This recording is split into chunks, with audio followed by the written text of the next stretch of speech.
O aming Panginoon, aming Diyos, na aming Ama, God o Yahweh. Dapat lang o God, na Ikaw ay aming Panginoon. Ikaw ay aming itaas. Sambahin at handugan ng mga awit na papulan niya dahil sa taglay mong kapangyarihan mo, Diyos. Kahanga-hanga ka o Yahweh. Sa pamamagitan ng iyong kapangyarihan o Diyos, dilikha mo agad ang mundo. Sa pamamagitan ng iyong karunungan o Diyos, hinubog mo ito o Diyos. Salamat o Diyos. At nakita namin o God, ang kapangyarihan at karunungan ito o Diyos, habang ikaw ay aming hinahanap o Diyos. At sa umagang ito aming nawa o God, sa pangalan ng Panginoon Jesus, ang mga handog namin awitin ay mabangong samyo na nakarating sa iyong banal. Amen. Karapat-dapat mo, Diyos. Ang mga kanta ito, God, ang mga papulang pagsampay ito, God, dahil napakabuti mong Diyos sa aming buhay. Patuloy at patuloy namin nararanasan, O God, ang pagiging Diyos niyo at Ama mo sa aming buhay. At salamat po, God, ng lahat ito. At sa umagang ito, Lord God, Ama, ihanda niyo po ang aming puso, O God, na makinig, na pakinggan ang iyong mga salita, O Diyos. Naawa, O Lord God, ang mga salita ito ay nakapagbibigay ng kalakasan, O Lord God, pakilago sa aming buhay spiritual, O God, upang kami makalakad na ayon sa iyong kalooban, O Diyos. Salamat po, God, lahat na ito maging iyong anak na gagamitin sa akong hamak na tao lang ng Diyos. At salamat po, God, dahil gagamitin niyo ako sa araw na ito bilang daluyan ng iyong salita, O God.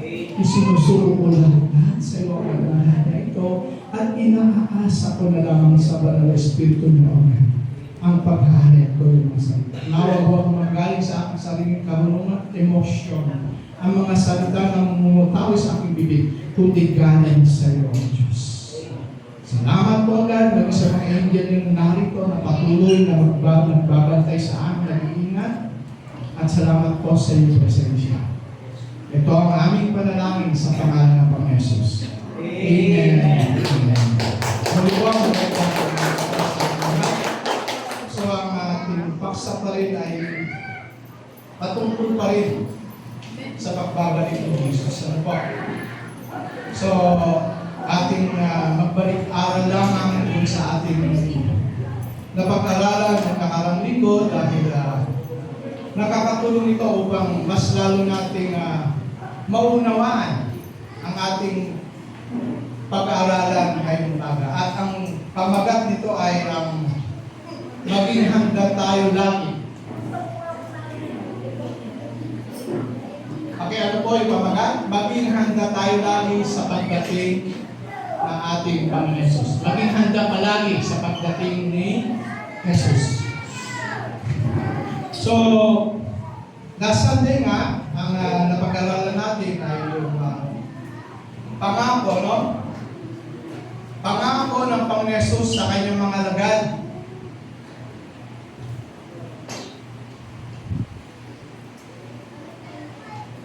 Yung hapunan na yon, bago siya dakpin, meron siyang pinangako sa kanyang labing-isang alagad. Bakit po nasabing labing-isa? Kasi nung oras na yun, banal na hapon na yun, umalis na si Judas. Ang pinangakuan lang niya ay yung labing-isa, at hindi lamang yung labing-isa, kundi ang lahat ng sumasampalataya sa kanya. Ano yung pangako niya? Babalik siya. Pero tandaan niyo po, sa lumang tipan,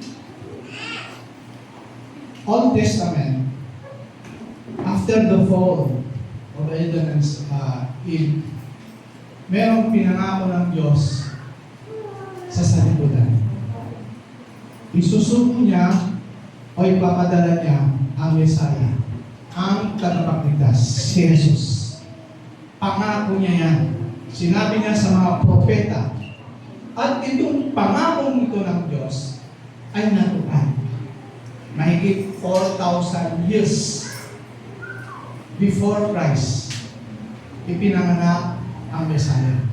Doon sa maliit na bayan ng Bethlehem, Judea. Pinanganak ang Kristo, si Jesus Christ. Natupad ang pinangako ng Diyos na tagapagligtas sa sanlibutan. At bago naman ipako mamatay ang Panginoon Diyos, ang Panginoon Jesus dun sa cross, bago siya takpin, nangako naman siya sa kanyang mga anak. Ako'y babalik. John 14 verse 1 to 6. Huwag kayong mabalisa. Ito sabi niya sa kanyang mga alagad. Huwag kayong mabalisa.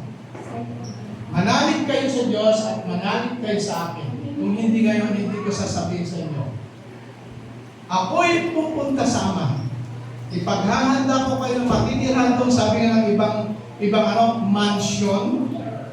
At pag naipaghanda ko na yon, ako'y babalik. Pero yung pangako niyang siya'y babalik, mga kapatid, hindi pa ito yung second coming of Jesus Christ.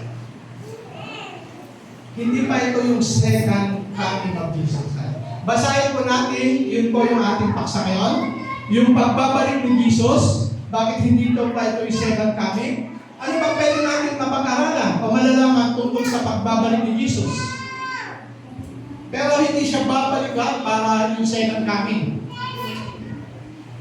Ano yung pwedeng malaman natin, ano ang magaganap sa pagbabalik ni Jesus? Sino ang kanyang i-rescue, kikidnapin? Sino ang maiiwan? Ano ang mangyayari doon sa i-rescue niya? Bakit ko sinabing i-rescue? Bago ang Great Tribulation, bago ang rapture, kukunin muna tayo. Susunduin muna tayo para hindi masama din sa rapture. Isang gap, kinadnapin tayo. Susunduin tayo ni Jesus. Pangako niya yan. Mamaya papaliwanag ko. Susundin niya tayo.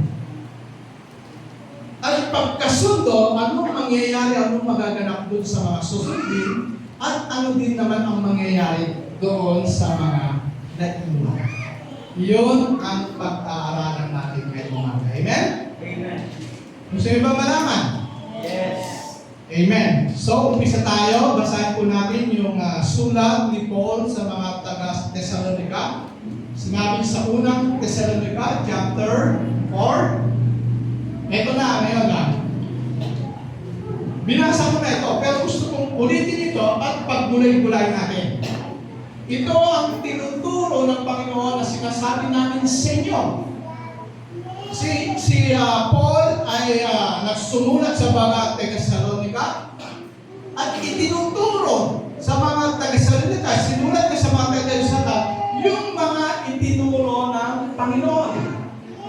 Ano yung mga itinuro ng Panginoon na itinuro ni Paul dun sa mga taga-Thessalonica? Ito, tayong mga nabubuhay pa at natitira pa hanggang sa pagpaliko ng Panginoon. Sinasabi niya ng panahon na yun, tayo ng mga Kristiyano sumasampalataya kay Jesus ay nabubuhay pa ng panahon na yun. Kung darating si Jesus, at mangyayari sa sinabi niya, ay hindi mauuna sa mga namatay na. Ano yung tinatawag na una sa mga namatay na? So, nung panahon ni Paul, nung sinulatan ngayon, umaasa sila na muling babalik si Jesus. Sinasabi niya, yung mga namatay na kay Kristo, nung yung mga piling na ni Abraham, ito yung tinutukoy niya. Di ba napag-aralan natin yung mga namatay na kay Kristo ay nasa piling na Abraham? Yung tinutukoy niya, yung namatay na nasa piling ni Abraham, sa araw ngayon ay maririnig ang piling ng archangel at ang tunog ng propeta ng Diyos, at ang Panginoon mismo ay bababa mula sa langit na sumisigaw. Ang mga namatay na sumampalatay kay Jesus ay bubuhay muna. Pagkatapos tayo namang mga buhay pa at natitira ay titipunin sa lupa kasama ang mga binuhay upang salubungin ang Panginoon sa himpapawid. Sa gayon, makakapiling na natin siya magpakailanman. Papaliwanag ko.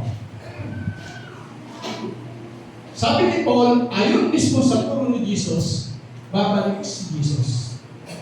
At doon sa pagbabalik niya, hanggang sa alapapla.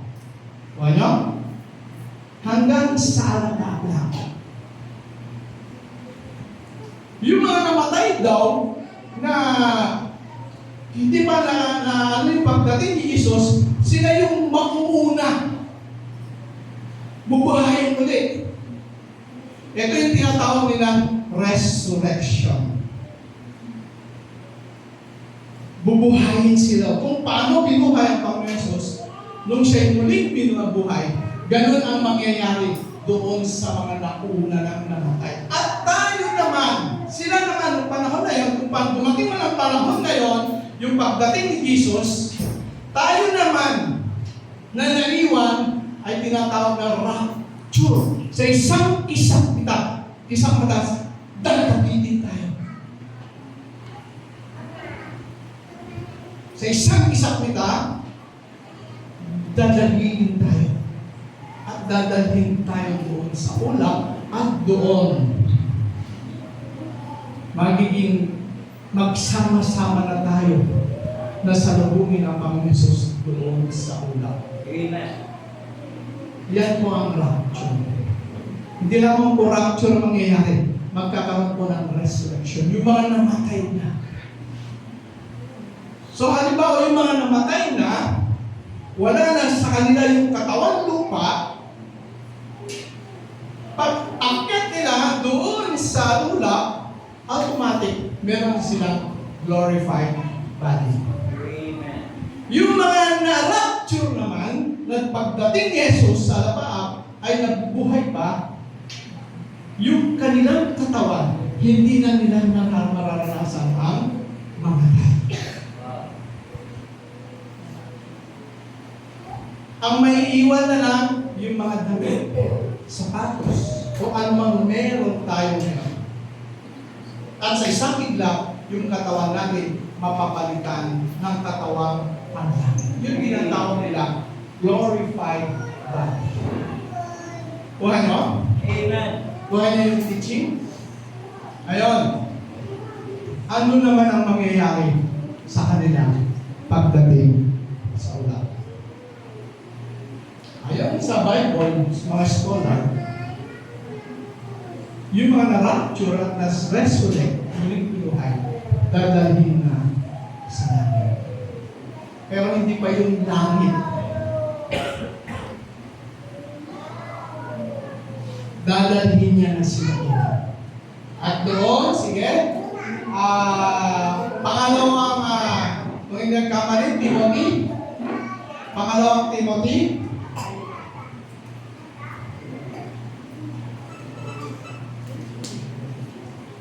ito yung sulat ni Paul kay Timothy. Si Paul ay matanda na ang sulatan niya si Timothy. At nararamdaman ni Paul na parang malapit na siya. Ito yung time na kinulong na siya ulit. At alam niya, pupupunta na siya ng ulo. Ito yung sulat niya kay Timothy. Sapagkat dumating na ang panahon ng pagpanaw ko sa buhay na ito. Ako'y mismo ng isang handog ay binuhos sa lampanan. Pinagbuti ko ang aking pakikipaglaban, sabi niya kay Timothy. Natapos ko na ang dapat kong takbuhin. Amen. Nung tinawag ng Diyos si Paul, ang pinagagawa sa kanya ng Diyos ay pangaral ang mabuting balita sa mga hentil. Sa buong buhay niya, lahat-lahat inialay niya ang kanyang buhay para sundin ang kalooban ng Diyos. At alam niya, malapit na siyang ialay. At ito yung kanyang pinaghahawakan. Na dapat gawin at nanatili akong tapat sa pananampalataya. Kaya naghihintay sa akin ang koronang gantimpala para sa mga namuhay ayon sa kalooban ng Diyos. Sa araw na yon, ang Panginoon na siyang makatarong ang hukom, ang siyang magpuputol sa akin ng Wow. Amen. at hindi lamang si Paul, kundi yung mga nagtiis, naghirap at tiyaka, na ipangaral ang mabuting balita at sunod sa kalooban ng Panginoon, ang siyang magkakamit ng gantimpala, magkakaroon ng coronation, awanti-unti. Pero dahil sa pagmamahal ng Diyos, doon sa mga naiwan, paiikliin niya ng 3 at kalahating taon. Nasa pahayag yun. Binasa ko ang Mateo, ala ko ganun na, magkakaroon ng digmaan, lindol, magkakaroon ng tagbuto, magkakaroon ng persecution. Yun ang sinasabi ng Marcos na ating binasa. Paghihirap na kailanman ay hindi pa nararanasan at yun lang ang pinakamahirap na mararanasan ng tao. Binasa ko po ang pahayag chapter 5 hanggang 7. Ang tindi pala ng paghihirap na danasin dun sa Great Tribulation. Ang tindi. Kasi doon magkakaroon ng one nation. Mayroong isang magpapakita na siya ang Mesayas. At marami ang maniniwala. Pati mga Hudyo. Sa una naniniwala sila, pero sa bandang huli, nakita nila hindi ito ang Mesayas. Inaral ko, kaya pala niloob ng Diyos na hindi pa masyadong makilala si Jesus ng mga Hudyo. Dahil sa panahon ng tribulation, doon nila makikita ang Mesaya na si Jesus na tinanggihan nila ng ilang panahon. Sa ngayon, tinatanggihan pa rin nila ang Mesaya, pero marami na ang sumampalataya kay Jesus sa mga Hudyo, pero karamihan sa mga Hudyo ay hindi pa sila naniniwala. Hindi pa pala yun ang panahon na itinakda ng Diyos. Yung palang Great Tribulation. Makikita nila, na-realize na yung nagpanggap na Mesaya, hindi pala ito Mesaya. Pero nung una, akala nila yun ang Mesaya. Pero sa bandang huli, hindi ito Mesaya. Kaya doon na ulit. Doon nila na-realize. Ang Great Tribulation. Sige, basahin natin. Alam niyo yung 7 angel? Bawat angel ay may mga salot. Ito yung mga huling araw na. Ang sabi ng Panginoon Jesus, pagdating ng rapture, pag nakita mo na ang iyong mga kapatid na wala na, ang dami nang nawala. Anong sabi ni Jesus? Tumakbo na kayo sa bundok. Magkano na kayo. Uusigin na kayo. Kasi ang layunin ng mga antikristo na ito ay patayin, usigin, at isakdal ang mga nananampalataya ng Jesus. Yun ang pinakabol nila. Itinakda ito ng Diyos. Magkakaroon ng taputo, magkakaroon ng digmaan, at hindi lamang yun sa mga huling araw ng Great Tribulation. Ano yung mga pinaggagawa? Ano ba yung naghaganap? Katakot-takot. At isa na dito magbibigay lang ako ng isang halimbawa sa pahayag, chapter 9. 9 ba yun? Pahayag? Revelation? Ito, kung titignan natin 1 to 4, katakot-takot, may mga lindol, yung mundo ay nagkaroon ng malakas na lindol at nahati, nagkaroon ng crack, yung mga bundok ay nawala sa linya. Maraming namatay. At ito pa, kaya hindi pa ng kanilang, ito yung malapit na, ito yung Great Tribulation, mangyayari sa Great Tribulation. Hindi pa nakikalam ng anghel ang kanyang trumpet at nakita ko nahulog sa lupa ang isang bituin. Ibinigay dito ang susi sa bukana ng napakalalim na hukay. So pagbagsak ng bituin, lumubog. Di ba pag may truck pa na dadaan, medyo na, paano pa kayo between? Nababagsak, lulubog pa. Siyempre, mag-shake ang mundo. Ano nangyari?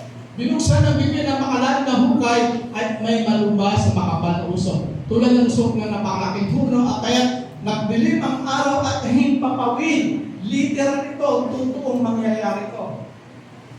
Ano ba mangyayari? Mula sa usok ay may naglabas sa mga bala. Ano ba yung mga bala?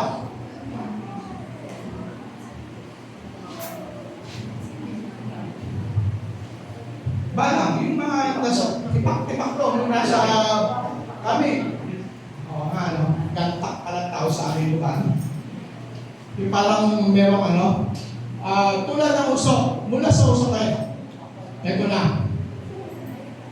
Alakdan, binigyan sila ng kapangyarihan tulad ng mga alakdan, ipinagbili sa kanila na huwag sirain ang mga damo, kumakain ng mga damo ang wala. Huwag damo ang pagtuunan nyo ng pansin. Ito yung utos sa kanila. Ano yung pinaka-goal nila? Pinagbili sa kanila, huwag puno kayo anumang halaman. Ang mga tao na lamang ang walang tatak sa Diyos sa loob, ang maaari nilang saktan. Sige, tuloy pa.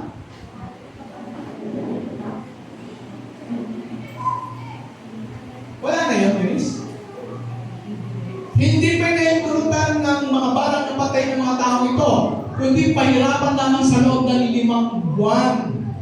Araw-araw 5 buwan, kinakagat ka. Ano ba nangyayari? Parang kagat ng alakdan sa ng dulot ng mga balang na ito. Sa loob ng panahon yun, hahanapin ng mga taong kamatayan, ngunit hindi ito matatakbuhan. Nanaisin nila ang kamatayan, ngunit lalayuan sila nito. 5 months. Pero, ang mga kinakagat lang nila ay yung walang mga tatak. Kasi sa panahon ngayon, pagdating ng Great Tribulation, magkakaroon ng tatak. Kung wala kang tatak, hindi ka makakabili sa mga groceries. Parang trade, ano tawag ko trade? Parang ang suspensa nila, mga Bible card microchip, nilalagay dito. Pagpasok mo sa isang mall, pag may bumili ka, gagawin mo lang, agad-agad. Kung ano yung bibili mo, automatic meron ka. Pero pag nagpapatak ka ng panahon, kabilang ka na sa mga pahihirapan ng mga parang. Ganyan po ang mangyayari o nangyayari sa mga ngayon. Ito yung babala ng Panginoon. At literal ito, mismo si Jesus ang sabi, mangyayari ito. Yung mga nahiwari na aral ko, alam na nila, pag ganito, alam nilang nawala na yung mga kasama nila, iyak na yan.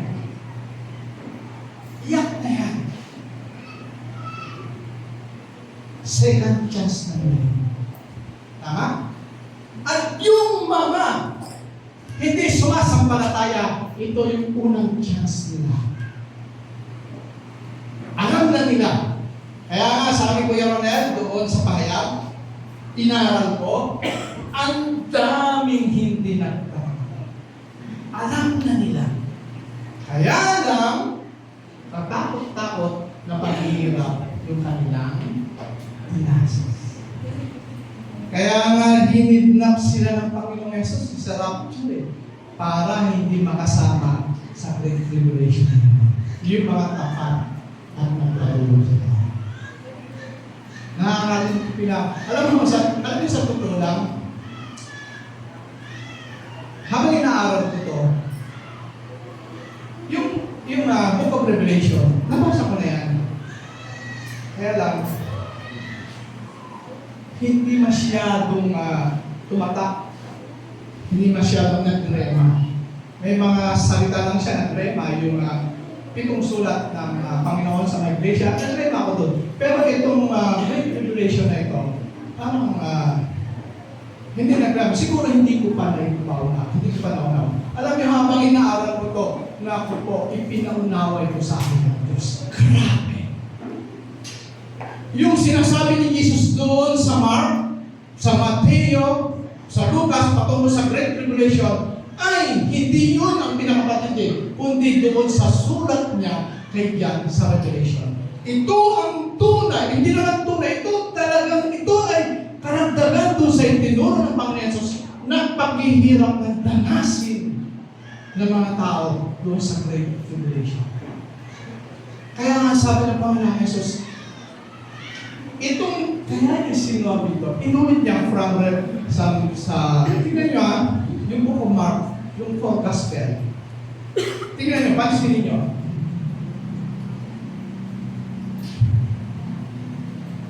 Okay, sinabi nga si Jesus, siya Alpha Omega, siya tagapagligtas. Pero, doon sa 4 Gospel, wala yata sa dyan yun, sa 3 book, pinaulit ng Diyos na isulat. At itong pagkakasulat niya ay talagang kumpleta na. Yung Great Tribulation na nangyayari. Mga kapatid, ito ang katotohanan.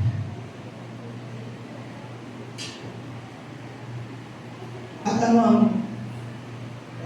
merong sulat si Paul, hindi lamang yung una sa, sige, balik na tayo doon sa sa 1 Thessalonica.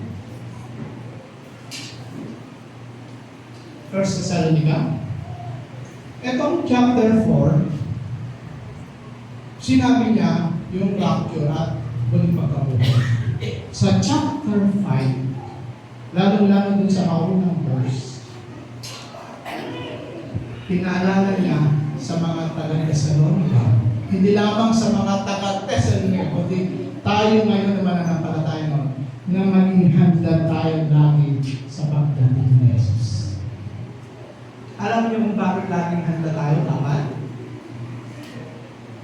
Ako, ayokong mag-iwan sa Great Tribulation. At yan ang pinanghawakan ng mga taga-Thessalonica. Siguro nung panahon na yun, pinaliwanag ni Paul sa kanila ang Great Tribulation. At sa araw na ito, pinaunawa na rin sa inyo ng Diyos kung ano mangyayari sa Great Tribulation at ayaw ng Diyos na tayo yung makasama. Amen? Amen. Sino may gusto? Ako, ayaw ko. Kaya lang ang tanong, ayaw man natin, handa ba tayo?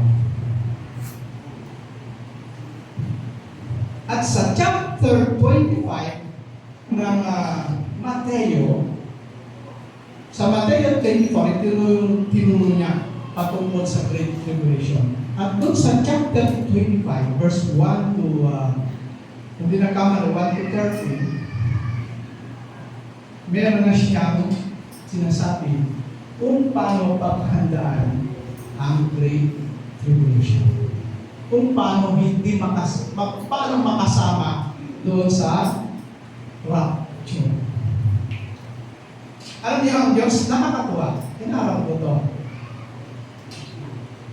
Pag siya sabi, lalo na ng pagdating ng Messiah, nagbigay siya ng mga palatandaan na ang Messiah, siya na ang Messiah. Pinanganak sa Bethlehem. Ano ba yung mga palatandaan na darating ng Messiah? Daming mga palatandaan. Ano ba? Mga Revelation na palatandaan. Maglilihi ang isang dalaga. Palatandaan yun. Ano ba? Ay mga palatandaan na dumating ng Mesayas. Ang dami. Kaya di ba lang yun ba? Nawala sa isip ko. Pero yung mga palatandaan na dumating ng Mesayas. Pero itong mga Hudyo ay pa nila naniwalaan. Ang Diyos hindi nagbibigay yan ng isang bagay na ikakapahamak natin. Katulad ng rapture. Bago niya sinabi ang rapture mangyayari, meron siyang sinabi na panghuli na ito ang dapat niyong gawin para hindi kayo makasama, para kayo makasama sa rapture. Amen? Parang ganito yun. Ako'y mahilig mag-drive, laging umuwi sa Isabela. Pag kami nasa daan at may nakasulat na babala doon, may sinasabi nila precaution, may ginagawang daan, malayo ka lang, siyempre. Hindi na ako yung 100, yung takbo mo, siyempre, kaya nabasa mo yun, pwede magbinorma na. Kasi may danger. Meron ng nakasulat doon para makahanda ka. Ganon din ang Diyos. Sinabi niya na itong mangyayari, at sinabi niya, dapat ito ang gawin nyo para hindi ka makasama doon. Tama? Mateo chapter, nandun ba? 15? Ano? 25? Verse 1 to 13, kung hindi ako nagkamali. Hindi mo na nahabahan, alam niyo, makitutuloy mo lang yun, abutin ng isang araw ko. Kaya lang, baka masobrahan ko, hindi niyo maalala yung mga tinuro ko. Dito na lang tayo.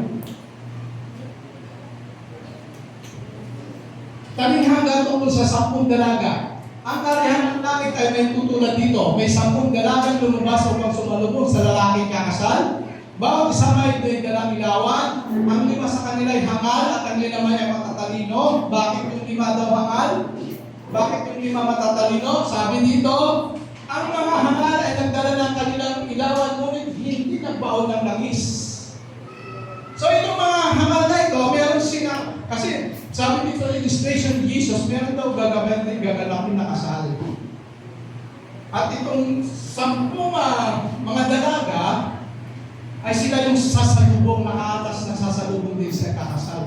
Kaya lang itong kakasal ay madedelay. Inabot ng gabi. Siyempre, pagdating ng gabi, kailangan na nila ng ilawan.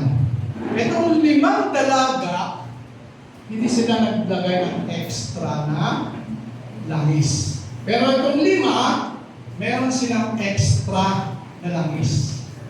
Kaya ano nangyari? Bukod pa sa kanilang mga ilawan, naantalang pagdating ng lalaki na kasakit, tinanto at nakatulog sila sa paghintay. Sige?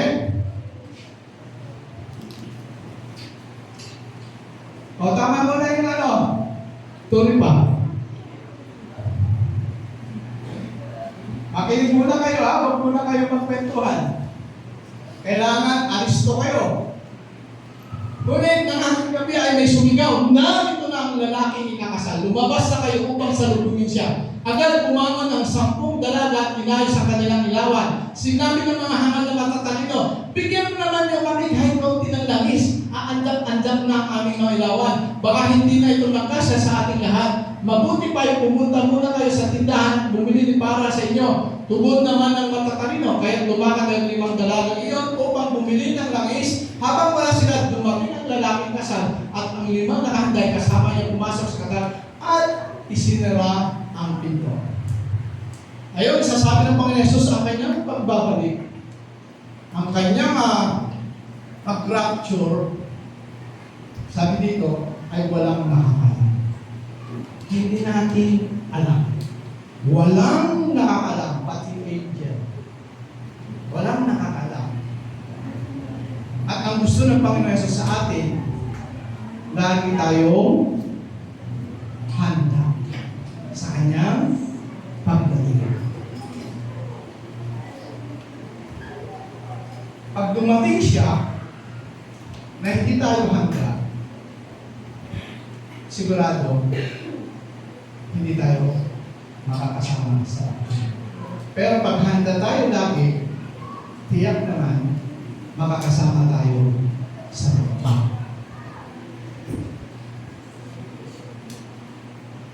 Ano ang gusto tukuyin dito ng Panginoon Jesus? Dito sa ilawan. Langis. Ano ba ang simbolo ng langis? Holy Spirit.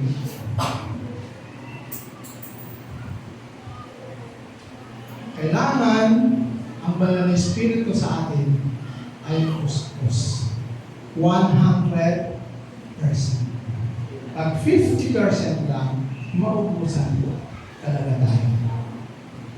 3/4 lang, maubusan pa rin tayo. Ang gusto ng Diyos ay totally tayo'y puspos lagi ng Holy Spirit. Ano ibig sabihin yan? Holy Spirit.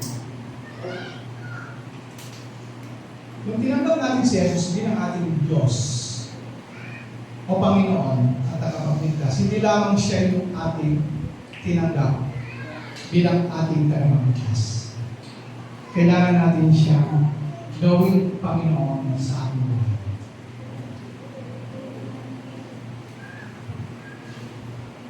Totally, pag ginawa ng ating Diyos o Panginoon Jesus, dapat totally 100% isurrender na natin ang ating buhay sa Kanya. Amen. Pag 50-50 lang yung ating pag-surrender, hindi pa totally na surrender mo ang buhay ng Jesus. Kasi meron ka pa na iwan. Kasi alam mo bakit? Sa langit, hindi ka na boss. Sa langit, hindi ka na ang masusunod. Sa langit, wala nang mapagyanap. Wala nang mapagmataas. Kasi tayo'y lahat ay tagapagsamba na sa Diyos. Amen. Dito pa lang sa lupa dapat sinasanay na tayo po. At hindi tayo magiging ganap na mapagpakumbaba kung hindi tayo magpapasakop sa Holy Spirit. Amen. Ganito yun. Si Jesus ang binigay ng Diyos na ating tagapagligtas at siya yung ating Panginoon. At ang Panginoon Jesus naman, bago siya sa umakyat sa langit, sino naman yung kanyang tinatasan na kanyang representative? Holy Spirit. Hindi mo may papasakot ang buhay mo sa Holy Spirit hanggat hindi ka muna magpasakot kay Jesus. Ang banal na Espiritu ang nagbibigay sa atin yung buhay ng ilaw. Paano makapenetrate o may bibigay ng banal na Espiritu sa ating buhay ng pag-ibig? Isinasantabi siya. Wala sa iyo ang love. Tama? Joy, peace, faithful, kabutihan, kabaitan, pagbibigay sa sarili. Kung hindi ka naman nagpapasakop sa Holy Spirit, hindi mo matatunan. Pero kung totally magpapasakop ka sa Holy Spirit, siyang magbibigay sa iyo ng buhay. At kung meron na yon, makikita na sa ating love joy. Kaya nga maraming Christian ang wala pang love, wala pang patience, wala pang peace, kasi hindi buo yung banal na Espiritu sa kanilang buhay. Ang naghahawi pa rin sa atin ay yung hate, yabang, pagmamataas, adultery, kasi ang pinaghahalo pa rin natin ay kasalanan.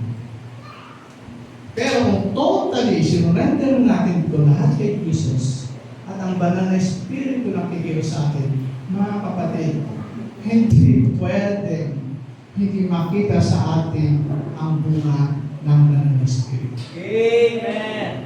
Mga kapatid, kailangan natin yan sa pagdating ni Jesus. Yan ang sinasabi ng Panginoon Jesus.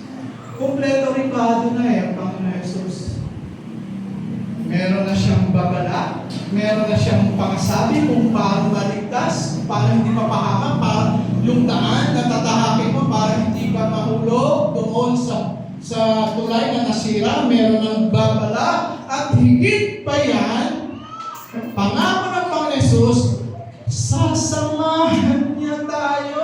Amen. Hindi ng Panginoon. Napakaputi ang Diyos.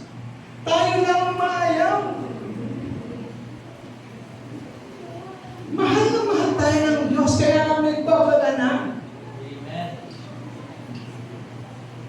nasa atin ngayon. Mula pagkalikha ng tao, simula kina Adan at Eva hanggang sa pagkapanganak ng Messiah before Christ is 4,000 years. 4,000 years. Mula sa pagkalikha hanggang dun sa pagkapanganak ng Messiah. At Anno Domini AD, mula pagkapanganak ni Kristo hanggang sa ngayon is 2,000 years na. At nadagdagan na 26, 25 na. 26. Lumagpas na. Nung nilikha ang Diyos, ang lahat ay lupa, 6 days. So, ibig sabihin, 6 days na. Ano mang panahon, ano mang oras, pwede na dumating si Jesus. May babala na tayo kung anong pwedeng mangyari o mangyayari sa lahat. At meron na rin binigay ng Diyos na dapat natin gawin. At alam niyo na. Isa lang ang hinihingi ng Diyos. Isumpong mo yung lahat. Kahit anong gawin mo, mga kapatid, kung hindi mo susulat kay Jesus ang buhay mo, mananatili ka, kanya.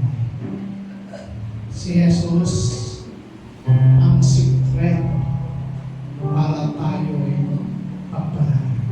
Kung hindi siya ang inuuna natin, ang dami ko nang kilala ng tao. Hindi nagtanong hanggat hindi nila sinusunod kay Jesus. Alam natin, alam mo na. At nasa inyo. At itong kakantahin natin, ito'y panalangin nyo na sa Diyos. Kailangan natin ang banal na Espiritu. Pagdating na, pagkatapos sa Great Tribulation, yun na nga po, magkakaroon na ng mawawasak ang mundo, third part ng mundo ay wasak, at dumating yung kamatayan. Pagkatapos na yun na yung sinasabi second coming of Jesus na. Ito yung babalik. Bababa dito si Jesus sa lupa at parusahan ang mga ayaw tumanggap sa Kanya, ang mga tumuya sa Kanya, ang mga naghusga o kaya nagtuya sa Diyos at itatapon doon sa Hades. Hindi pa sa impyerno to. At ito yung kagandahan. Kasama niyang babalik ang lahat na nasama sa resurrection, nasama sa rapture, at maging doon sa nagtagumpay sa Great Tribulation. At ayon sa Revelation, ang mundo ay re-restore niya. Kung ano yung pagkagawa niya sa Garden of Eden, kung ano yung pagkagawa niya sa Garden of Eden, sa ngayon, ang Garden of Eden, hindi niya winasak nung nagkasala sina Adan at Eva. Pinabantayan niya ito ng mga Indian. At doon, ulit tayo titira at mamamahala ang Panginoong Yesus. Ito yung one nation. At ang Panginoong Yesus mamahala. Yung mga hayop, hindi nakakain ng laman. Balik sila sa dati sa creation, doon sa paradise. At pagkatapos ng 1,000 years, magkakaroon na ng paghukom at doon na tayo dadalhin doon sa langit. Amen.